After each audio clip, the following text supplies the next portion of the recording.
Welcome to ప్రజానాడి news.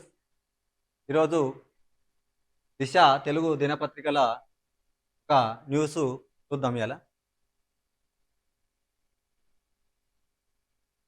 కాంట్రాక్టులు కమిషన్ల మీదే రివ్యూలు, రైతుల కోసం సీఎంకు సమయం దొరకదా, కరెంటు ఇవ్వరు, రైతు బంధు వేయరు, సర్కారుపై హరీష్ రావు సీరియస్. ఏమని సీరియస్ అవుతానంటే, సీఎం రేవంత్ ఢిల్లీ కేరళ టూర్లు ఆపి రైతుల కష్టాల మీద రివ్యూ చేయాలని పిఆర్ఎల్పి deputy floor leader Harish Rao demand చేశారు. భూములు కాంట్రాక్టులు కమిషన్ల మీద సీఎం రివ్యూలు చేస్తారని, గరీబ్ రైతుల కోసం సమయం దొరకదా అని ప్రశ్నించారు. సదాశివపేట రైతు సేవా కేంద్రంలోని శనగల కొనుగోలు కేంద్రాన్ని సోమవారం ఆయన సందర్శించారు. కోటా అయిపోయిందంటూ కొనుగోళ్లు నిలిపివేయడంతో వారం రోజులుగా అక్కడే పడిగాపులు కాస్తున్న రైతుల సమస్యలను స్వయంగా అడిగి తెలుసుకున్నారు. ఓకే, అయితే ఇక్కడ రైతుల సమస్యలను తెలుసుకోవడానికి హరీష్ రావు గారు సదాశివపేట కేంద్రంలోని శనగల కొనుగోలు కేంద్రానికి వెళ్ళడం జరిగింది సోమవారం.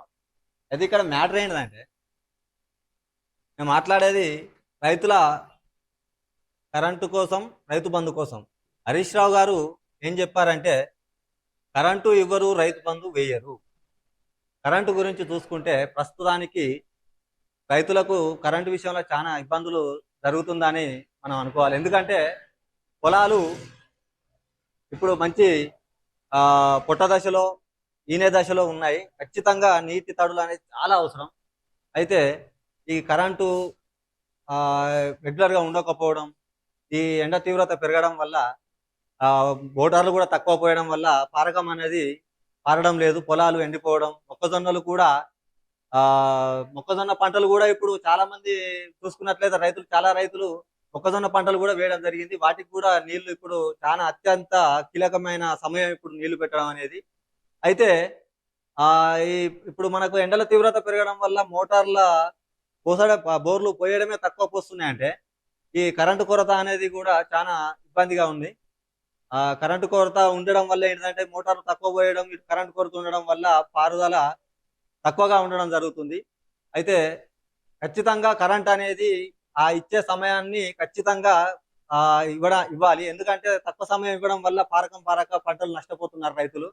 ఇప్పుడు చాలా కీలకమైన సమయం కాబట్టి ఖచ్చితంగా ఆ సమయాన్ని, ఆ కరెంటు కోసం వాళ్ళు ఎంతైతే కేటాయించారో ఆ సమయాన్ని ఖచ్చితంగా ఇవ్వాలి. అయితే ఇంకో విషయం, రైతు బంధు. ఈ రైతు బంధు విషయం చూసుకున్నట్లయితే రైతులకు చాలా ఆసరాగా ఉండే రైతు బంధు పైసలు అనేటివి పడకపోవడం వల్ల రైతులకు చాలా ఇబ్బందులు జరుగుతున్నాయి.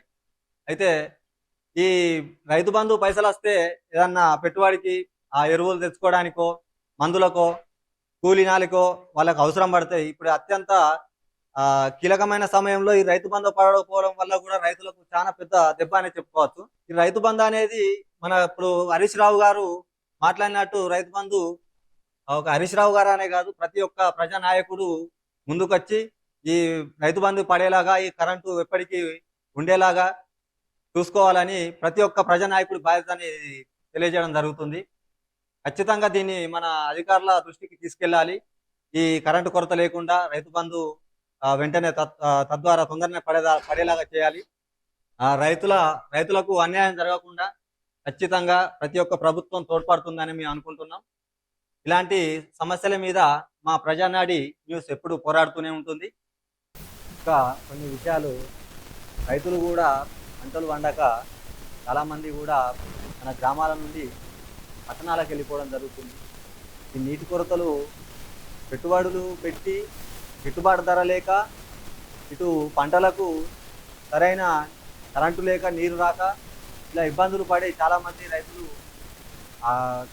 మన నాశ కావడం జరుగుతుంది, ఆ పట్టణాలకు వెళ్ళడం జరుగుతుంది. ఖచ్చితంగా కూడా ప్రజలకు, రైతులకైతే మాత్రం ఖచ్చితంగా న్యాయం చేసే ప్రభుత్వాలే ముందుకు రావాలి.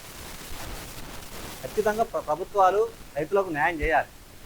ఎందుకంటే రైతు లేనిదే దేశం లేదు, మనకు వెన్నెముకే రైతు అని ఖచ్చితంగా ఉంటారు. కానీ రైతును పట్టించుకునేటోళ్ళు ఇవ్వలేదు. ఈ ప్రజానాయకులు అని చెప్పుకునుడే పేరుకే మాత్రమే వీళ్ళు ప్రజానాయకులు, కానీ రైతులకు చాలా విధాలుగా ఇబ్బంది పెడుతున్నారు. ఇప్పుడిప్పుడే యువ రైతులు కూడా రావడం జరుగుతుంది. వ్యవసాయం పట్ల ఆసక్తి పెరిగి ఇప్పుడిప్పుడే కొత్తగా యువ రైతులు రావడం జరుగుతుంది. ఈ విధంగా ప్రభుత్వాలు రైతుల పట్ల కఠినంగా ఉండకుండా ఖచ్చితంగా ప్రజలను ఆదుకునే విధంగా, రైతులకు సాయం చేసే విధంగా ఉండాలి.